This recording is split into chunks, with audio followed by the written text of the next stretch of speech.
উত্তর পূর্ব রাজ্যগুলিকে নিয়ে নীতি আয়োগের যে পরিকল্পনা, সেই পরিকল্পনার বাস্তব রূপায়ণে রাজ্য সরকারের সঙ্গে সহমতের ভিত্তিতে ত্রিপুরাতে ত্রিপুরা নলেজ সিটি গড়ে তুলবার উদ্যোগ নেওয়া হয়েছে।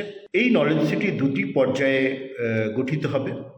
প্রথম পর্যায়ে স্বাস্থ্য সংক্রান্ত বিভিন্ন শিক্ষা প্রতিষ্ঠান, যেমন medical college, paramedical college, nursing, pharmacy, Ayush, এই কলেজগুলির সঙ্গে একটি ডিজিটাল ইউনিভার্সিটি এখানে গড়ে তোলা হবে। এবং দ্বিতীয় পর্যায়ে অন্যান্য শিক্ষা প্রতিষ্ঠান, কেজি টু পিজি, বিভিন্ন শিক্ষা প্রতিষ্ঠান এখানে গড়ে তোলা হবে।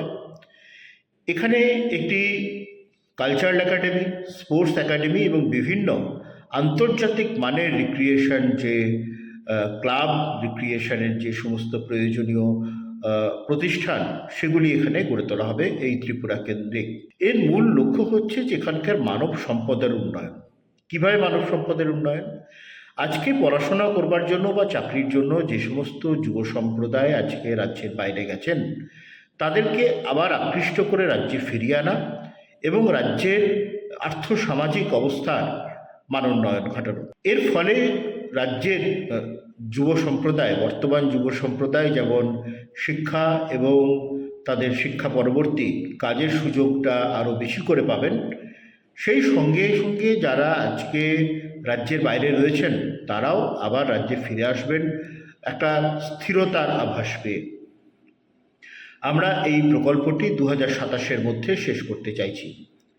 এবং এই প্রকল্পের আরও একটি উল্লেখযোগ্য বিষয় যে এখানে আমরা মহিলাদের বিশেষ করে অগ্রণী ভূমিকা নেবার জন্য আমরা আবেদন জানাচ্ছি, যাতে তারা এখানে এন্টারপ্রেনিয়ার বা উদ্যোগপতি হিসাবে এখানে অংশগ্রহণ করতে পারেন। সে নিয়েও কিন্তু আমরা ইতিমধ্যেই পদক্ষেপ নিয়েছি।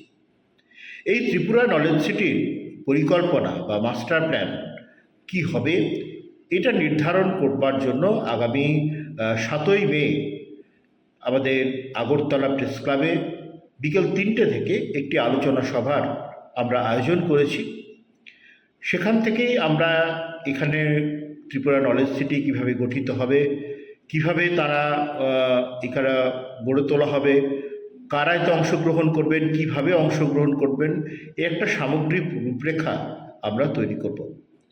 এবং 8ই মে সেদিন 25শে বৈশাখ, সেদিন অবশ্যই কবিগুরু রবীন্দ্রনাথ ঠাকুরের জন্মদিন পালন করা এবং সেই সঙ্গে আমাদের ত্রিপুরা নলেজ সিটির যে অংশ ত্রিপুরা শান্তিনিকেতন কালচারাল একাডেমি, তারও আমরা পথ চলা শুরু করব।